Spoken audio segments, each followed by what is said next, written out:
আসসালামু আলাইকুম প্রিয় শিক্ষার্থী বন্ধুরা, আশা করি তোমরা সবাই ভালো আছো। আজকে আমি যে ভিডিওটি করব এটি হচ্ছে তোমাদের চ্যাপ্টার 1.3 1.3 একটি সৃজনশীল আমি প্রশ্নের সমাধান করব। এই সৃজনশীল প্রশ্নটি অত্যন্ত গুরুত্বপূর্ণ তোমাদের জন্য, ঠিক আছে? চলো আমরা দেখি সৃজনশীল প্রশ্নটা কি দেওয়া আছে। এখানে যেটা দেওয়া আছে দেখো, 30, 36, 40 তিনটি সংখ্যা, এই উদ্দীপকটি দেওয়া আছে এবং তিনটি প্রশ্ন আছে ক, খ, গ।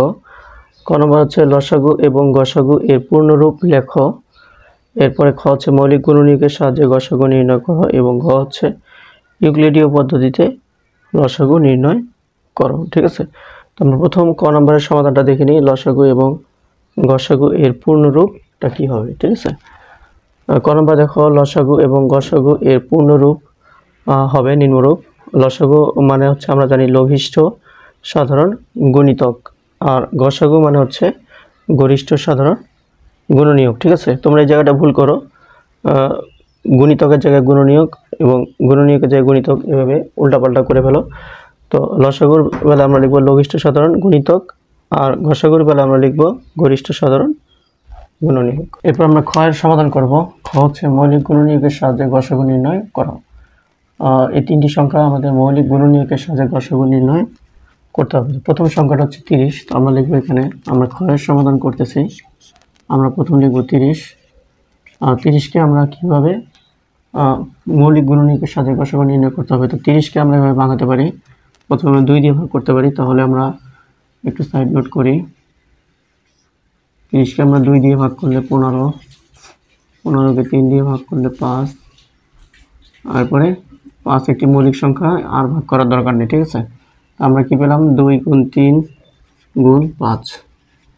এরপরের সংখ্যাটা হচ্ছে 36, আমি 36 লিখলাম। 36কে আমরা এভাবে একটু রাফ করে নিব, ভাগ করব।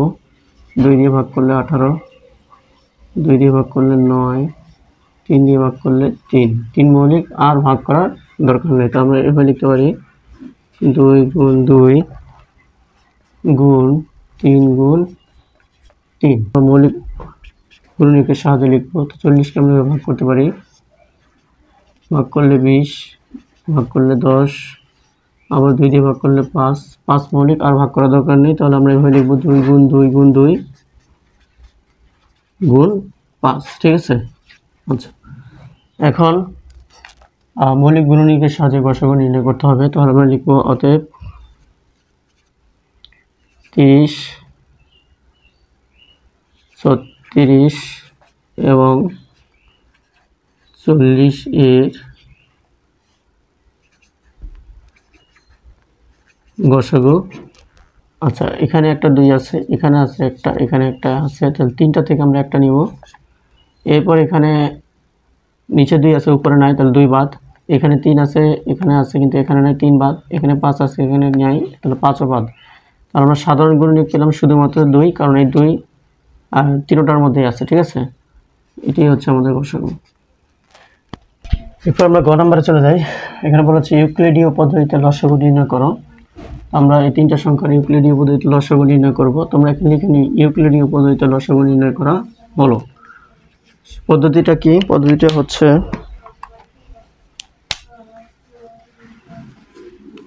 30, 36, 40, ঠিক আছে?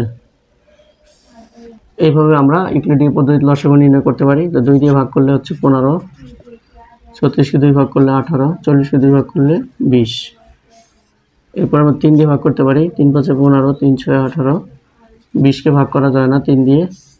আবার আমরা 2 দিয়ে ভাগ করতে পারি, 5কে ভাগ করা যায় না, 3কে 2 ভাগ করলে, 6কে 2 ভাগ করলে 3, 20কে 2 ভাগ করলে 10।